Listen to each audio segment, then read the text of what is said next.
The text from my mother came at exactly 8:14 p.m. on the Thursday night before my wedding weekend was supposed to officially kick off.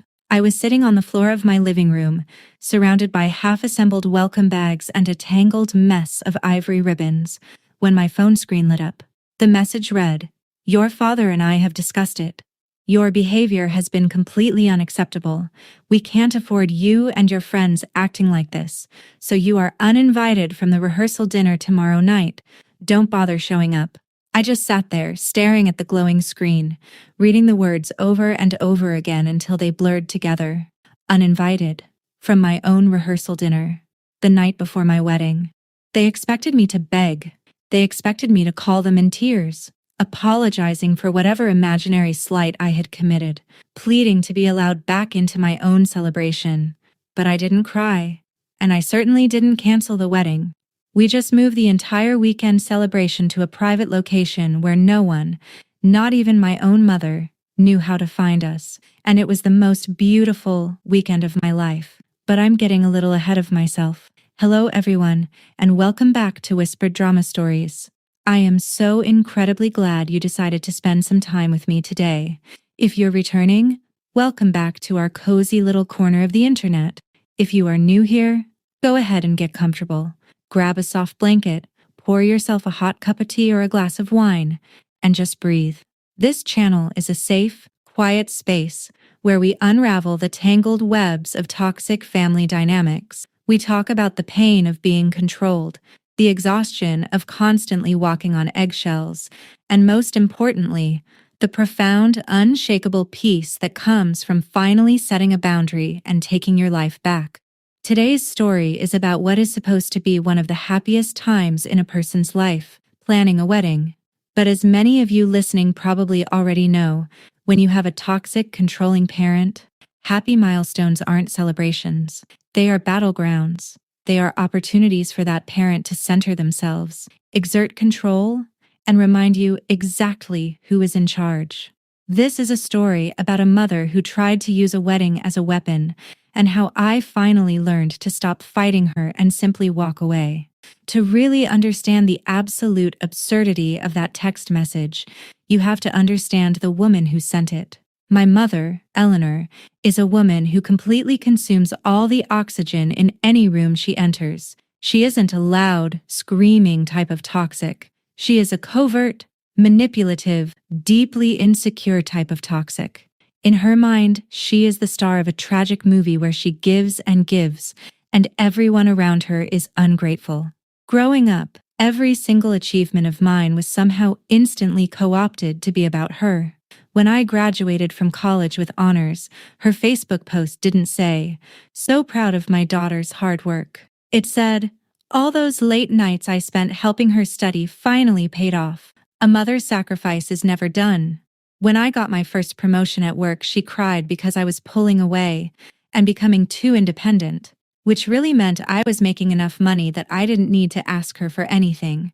My entire role in the family was to be an extension of her ego, a prop she could dress up and show off to her friends at the country club. Then, I met Mark. Mark is the kindest, most grounded human being I have ever known. He is a high school history teacher with a laugh that fills up his whole chest and a completely normal, loving, fiercely supportive family. When Mark met my parents for the first time, I was a bundle of nerves. I gave him the whole warning speech in the car ride over: how to deflect my mother's passive-aggressive comments, how to ignore my father's constant need to talk over people. But Mark didn't play their game. He was perfectly polite, perfectly respectful, but he was completely immune to my mother's manipulation. When she made a snide comment about my weight, offering me a smaller portion of dinner because she knew I was watching my figure, Mark simply reached over, put a huge scoop of potatoes on my plate, kissed my cheek, and said, "She looks absolutely perfect to me, Eleanor." I thought my mother was going to burst into flames right there at the dining table. From that exact moment, she decided Mark was the enemy. He wasn't something she could control, which meant he was a threat. When Mark proposed 2 years later, it was a quiet, intimate moment in our tiny apartment, just the two of us and our rescue dog. It was perfect. We called my parents to share the news, bubbling with excitement. There was a dead silence on the other end of the line. Finally, my mother let out a heavy theatrical sigh. "Well," she said, her voice dripping with disappointment, "I suppose congratulations are in order. Though I am heartbroken Mark didn't have the respect to ask your father's permission first. It just shows a real lack of class, doesn't it? But we will make do. We need to start planning immediately. I'll call the club tomorrow to secure a date." Notice the we. Notice the immediate assumption of control. That was the starting gun for what would become an 18-month nightmare. Mark and I wanted a small, intimate wedding. We envisioned 50 of our closest friends and family members at a rustic venue out in the countryside, with good food, string lights, and a lot of dancing. We had been saving diligently, and we had enough money to pay for exactly the wedding we wanted without going into debt. When we sat down with my parents to discuss our vision, my mother actually laughed in my face. "A barn?" she scoffed, waving her hand dismissively. "You are not getting married in a barn like some farmhand. Absolutely not. The family would be mortified. You are the first daughter to get married. We are doing this at the country club and we are inviting the entire social circle. It's expected." I tried to stand my ground. "Mom, Mark and I are paying for this. We want something small. We don't even know half the people at your country club." "Nonsense," my father chimed in, using his booming voice to shut me down. "Your mother has waited her whole life to plan this wedding. You are not going to embarrass us. We will contribute to the budget, and in return, the wedding will reflect the family's standards." They offered us $15,000. To a young couple, that sounds like an incredible, generous gift. But as anyone with toxic parents will tell you, money is never just money. Money is a leash. Money is a contract signed in blood that says, "I own this event, and by extension, I own you." Against our better judgment, and exhausted by the relentless guilt-tripping and arguments, we caved. We accepted the money. It was the biggest mistake of the entire wedding planning process. The moment that check cleared, my wedding ceased to be mine. It became Eleanor's big event. Every single decision was a battle, and every battle ended with the same trump card.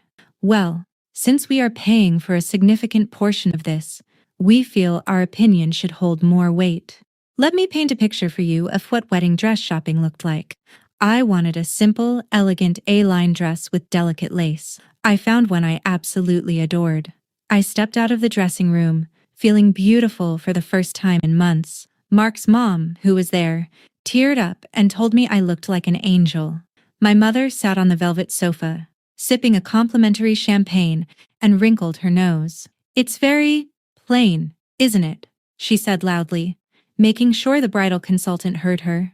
"It looks a bit like a nightgown. I mean, if Mark is fine with you looking so simple, then go ahead. But I always pictured you in something with more presence. Something that says bride, not bridesmaid." I bought the dress I wanted anyway, but the joy was completely sucked out of the moment. I went home and cried for an hour. Then came the guest list. Mark and I had carefully curated a list of 75 people. My mother took our list, crossed out 20 of our friends, and added literally 60 of her own acquaintances. People she played tennis with, business associates of my father, distant cousins I hadn't seen since I was 3 years old. "Mom, we can't afford 135 plates," I pleaded with her over the phone. "And I want my friends there. You crossed out my college roommate." "Your college roommate doesn't send a gift, honey," my mother replied coldly. "The people I am inviting are important to your father's business. This is how the world works. You need to stop being so childish and selfish. This day is about honoring the family." Childish, selfish. These were her favorite words to use against me whenever I expressed a desire for my own life. The stress was eating me alive. I wasn't sleeping. I was losing weight. Every time my phone rang and I saw my mother's name, my heart would pound out of my chest, and a cold sweat would break out on the back of my neck. I was terrified of her. I was terrified of the next argument, the next manipulation, the next tearful accusation that I was a terrible, ungrateful daughter.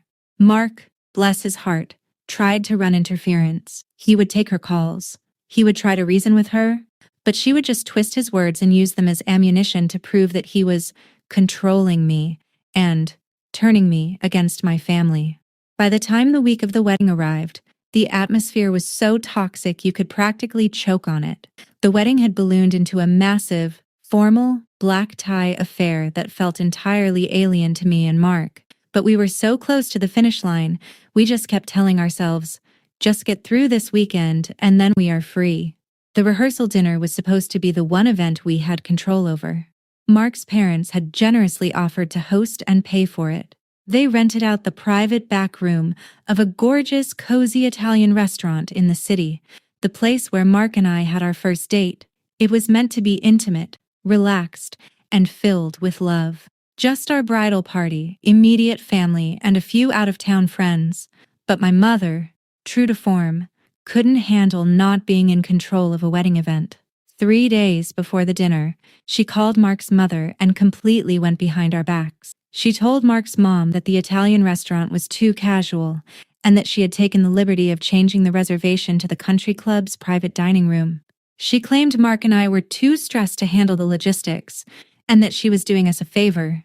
When Mark's mom called us, completely confused and hurt, apologizing if she had chosen the wrong venue, I completely lost my mind. The dam finally broke. I called my mother. I didn't yell, but my voice was shaking with a rage I didn't even know I possessed. Do not ever speak for us again, I told her. The rehearsal dinner is at the Italian restaurant. Mark's parents are hosting it. You are guests. If you don't like the venue, you do not have to come. But you will not hijack this. The silence on the phone was absolute. I had never, in my 26 years of life, spoken to my mother like that. I had set a hard, immovable boundary. I see, she said, her voice dropping to a dangerous, icy whisper. So this is who you are now? A disrespectful, spiteful little girl who spits in the face of the family who gave her everything. Mark has truly ruined you.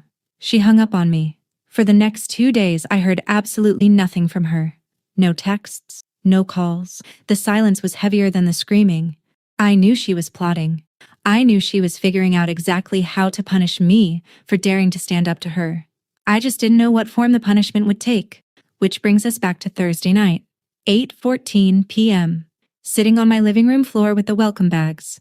Your behavior has been completely unacceptable.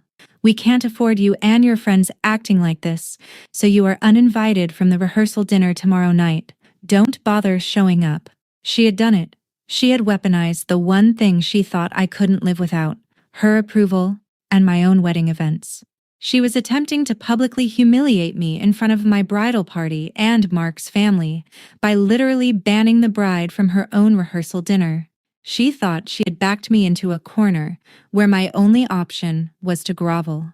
I handed the phone to Mark. He read the text, and his jaw clenched so hard I thought his teeth might shatter. He looked at me, his eyes full of a fierce, protective anger. What do you want to do? He asked quietly. Say the word, and I will drive over there right now and tell them exactly what I think of them. I looked at the text message again, and then a really strange thing happened. The anxiety, the fear, the heavy, suffocating weight I had been carrying for 18 months, it just evaporated. It was gone. In its place was a crystal-clear realization. She didn't own me. She only had the power I surrendered to her, and I was done surrendering. No, I said, a slow smile spreading across my face. Don't go over there. Get your laptop. We have some phone calls to make. We spent the next 4 hours sitting cross-legged on the floor of our apartment, armed with our cell phones, a couple of legal pads, and a suddenly boundless supply of energy. The plan we concocted was brilliantly simple, completely chaotic, and entirely focused on taking back our joy. We were not going to beg my mother for permission to attend our own rehearsal dinner, and we certainly were not going to show up to the country club on Saturday to be paraded around like show ponies for a room full of strangers. We were going to vanish. The first call we made was to Mark's parents. I was shaking a little when his mom answered, terrified that they would think I was being a drama queen or that this would somehow ruin their view of me. But when I read my mother's text message out loud to her, there was a stunned silence on the line, followed by the sound of Mark's father taking a very deep, very sharp breath in the background. Mark's mother didn't hesitate. She didn't ask me to reconsider or try to keep the peace. She simply said, "Oh, my sweet girl, I am so terribly sorry she is doing this to you. Now tell me exactly what you need us to do." I started to cry then, but they were tears of profound relief. I told them we wanted to cancel the country club wedding entirely. Because my mother had insisted on paying for the venue and the catering, her name was on the master contract for the country club. We couldn't legally cancel it, but we absolutely didn't have to attend it. However, my name was on the contracts for the photographer, the florist, and the officiant, because Mark and I had paid for those out of our own pockets. We asked Mark's parents if we could possibly move the actual wedding ceremony and reception to their property. They lived about an hour outside the city in a gorgeous, sprawling farmhouse with a huge backyard surrounded by ancient willow trees. It was the exact rustic, intimate vibe we had originally wanted before my mother hijacked the vision. "The yard is yours," Mark's father chimed in over the speakerphone. "We will start hanging string lights tonight. We can have the local Italian restaurant cater the whole thing on Saturday instead of just the rehearsal dinner tomorrow. Do not worry about a single detail. You just get yourselves here." Once we had the venue secured, the real work began. We called our bridal party, 3 of my closest friends and 3 of Mark's. They were absolutely completely on board. My maid of honor, Sarah, who had been witnessing my mother's reign of terror for over a decade, practically cheered through the phone. She immediately volunteered to take over contacting the guests. We didn't contact the 60-plus business associates and country club acquaintances my mother had forced onto the guest list. They were my mother's guests, attending my mother's event. Let her host them. Instead, we personally contacted the 75 people who actually mattered to us, our real friends, our close family members on Mark's side, and the few relatives on my side who knew exactly how toxic my parents could be and had always supported me. We explained that there had been a sudden change of venue due to unforeseen circumstances, swore them to absolute secrecy, and gave them the new address. Every single one of them said they would be there. By 3 in the morning, everything was done. The photographer was redirected. The florist agreed to deliver the arrangements to the farmhouse.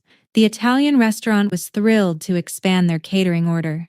We packed our bags, loaded up my wedding dress and Mark's suit, and drove out to the farmhouse under the cover of darkness. Friday morning, the day of the rehearsal dinner, arrived with a bizarre, floating sense of peace. I woke up in the guest room of Mark's parents' house, listening to the birds outside the window. For the first time in 18 months, my chest didn't feel tight. My phone remained completely silent for most of the day. My mother was clearly playing a game of chicken. She was waiting for the frantic, apologetic text from me. She was waiting for me to ask where I was supposed to be that evening. She was waiting for her power trip to be validated. I gave her absolutely nothing. Friday evening rolled around. Back in the city, at the country club's private dining room, my parents were supposedly hosting the rehearsal dinner that I was uninvited from. I can only imagine what that room looked like. I assume my mother sat there holding court, perhaps spinning a tragic narrative to the few extended family members present about how I was too stressed or acting like a bridezilla, expecting me to eventually walk through the doors in tears to apologize. Meanwhile, 45 miles away, I was sitting on a rustic wooden patio under a canopy of stars. Mark's parents had set up a beautiful, long farmhouse table right in their backyard. The owner of the Italian restaurant had personally driven out to deliver trays of incredible, steaming pasta, fresh bread, and rich wine. We were surrounded by our bridal party, laughing so hard our stomachs ached, sharing stories, and toasting to our future. There was no tension. There were no snide comments about my weight or my posture. There was only warmth. At 9:30 p.m., my phone finally buzzed. It was a text from my mother. "Everyone is asking where you are. You are embarrassing your father and me. I hope you are thinking long and hard about your childish behavior tonight. We will see you at the club tomorrow at noon for photos. Do not be late." She still thought she was completely in control. She thought she had successfully punished me, and that Saturday would proceed exactly as she had planned. I read the text, turned off my phone entirely, and handed it to my maid of honor. "Keep this until Sunday," I told her. She smiled, dropped it into her purse, and handed me another glass of wine. Saturday was pure magic. I didn't wake up to a screaming wedding planner or my mother picking at my hair and makeup. I woke up to the smell of coffee and pancakes. My bridesmaids and I got ready in the sunlit master suite of the farmhouse. I put on the simple, elegant lace dress that my mother had compared to a nightgown. When I looked in the mirror, I didn't see a prop for someone else's ego. I saw a bride. We set up rows of mismatched wooden chairs under the largest willow tree. Someone queued up an acoustic playlist on a portable speaker. And at 4 o'clock in the afternoon, with the golden hour sunlight filtering through the leaves, I walked down a grass aisle toward the man I loved. It was perfect. It was exactly what a wedding should be. A celebration of love, surrounded by a chosen community that actively roots for your happiness. We ate. We danced barefoot in the grass. And we didn't spare a single thought for the country club. But, of course, the reality of what was happening at the country club is a vital part of this story. Because while we were dancing under the string lights, the illusion my mother had built was spectacularly collapsing. Through my cousin, who had attended the country club event out of morbid curiosity, I later found out exactly how the afternoon unfolded. My mother had arrived at the club at noon, dressed in a custom, outrageously expensive mother-of-the-bride gown. She had the string quartet playing, the champagne flowing, and the ice sculptures sweating in the ballroom. By 3 o'clock, the 60-plus business associates and country club friends began to arrive, dressed in their black tie best. By 4 o'clock, the scheduled time of the ceremony, my mother was frantically pacing the bridal suite. Her texts to me weren't going through. Her calls to Mark were going straight to voicemail. She tried calling my maid of honor, the groomsmen, anyone she could think of. Nothing. By 4:30, the whispers in the ballroom had grown into a loud murmur. My father, sweating profusely through his tuxedo, finally had to take the microphone on the stage. He had to look out at his boss, his golf buddies, and the elite social circle my mother so desperately wanted to impress, and announce that the bride and groom were delayed, and to please just go ahead and enjoy the cocktail hour. By 6 o'clock, the reality had fully set in.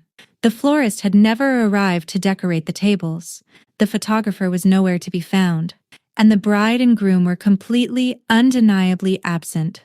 My mother had to stand in the center of that opulent $15,000 reception, surrounded by a mountain of expensive food and towering centerpieces provided by the club, and endured the ultimate public humiliation.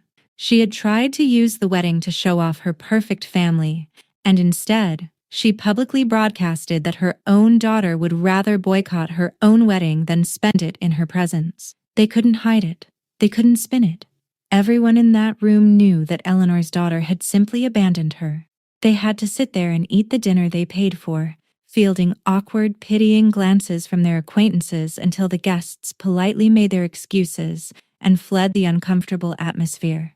When I finally turned my phone back on late Sunday morning, as Mark and I were driving toward the airport for our honeymoon, my voicemail inbox was completely full. I sat in the passenger seat and listened to them, one by one. The first few were from my father, his voice escalating from confused annoyance to booming, frantic rage. But the voicemails from my mother were a masterclass in toxic unraveling. She screamed. She sobbed. She accused me of stealing from her, of plotting against her, of being a sociopath. She demanded that I reimburse them for the $15,000 they spent on the reception. She told me I was dead to her. I didn't feel a single ounce of guilt. I didn't feel the old, familiar panic tightening in my throat. I just listened to the sound of a bully who had finally realized she had no more ammunition. I deleted the voicemails. I blocked both of their phone numbers. I blocked their email addresses, and I blocked them on all social media platforms. I didn't write them a letter explaining myself. I didn't engage in a screaming match to get the last word. I just let the silence speak for itself. They uninvited me from their event, so I permanently uninvited them from my life. That was 4 years ago.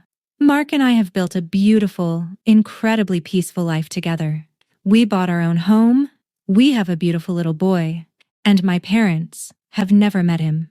The The peace that comes from a completely severed tie is hard to describe until you experience it, but it is worth every single moment of the fallout. Going through an experience like this reshapes the way you see the world, and there are some profound lessons buried in the chaos of that weekend.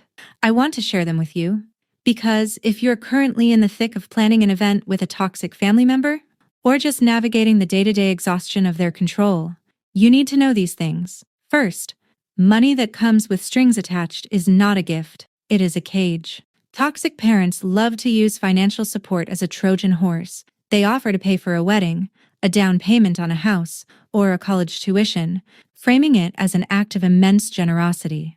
But the moment you accept it, it becomes leverage. It becomes the ultimate veto power over your life choices. If accepting a check means sacrificing your autonomy, your boundaries, or your peace of mind, it is the most expensive money you will ever take. Walk away from it. Have the smaller wedding, buy the smaller house, take out the student loan.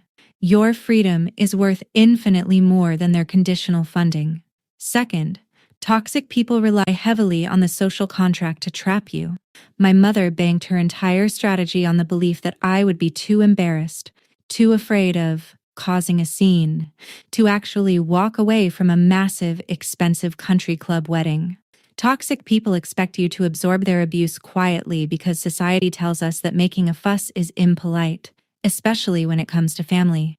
They use your desire to be a good person as a weapon against you. You have to be willing to break the social contract. You have to be willing to let them be publicly embarrassed by the consequences of their own actions. Their humiliation is not your responsibility to manage. Finally, your chosen family is your true safety net. For years, my parents told me that blood is thicker than water, and that friends will eventually abandon you, but family is forever. That is a manipulative lie designed to keep you isolated. When the crisis hit, my blood relatives were the ones holding the knife, while my chosen family, my friends, my husband, and my in-laws were the ones who caught me, sheltered me, and helped me build a new world overnight. Surround yourself with people who celebrate your boundaries, who step up when things get messy, and who love you for who you are, not for what you can do for their ego. Thank you so much for sitting with me today and letting me share this piece of my history.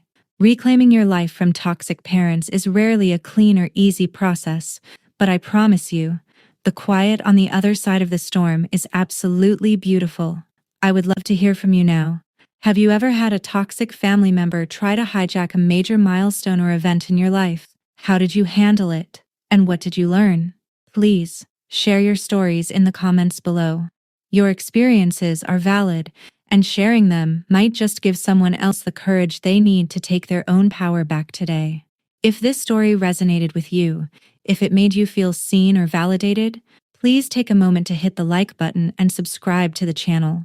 It tells the algorithm to share this space with more people who might be walking a similar path. Until next time, keep your boundaries strong, cherish your peace, and never apologize for protecting your own joy. Take care of yourselves.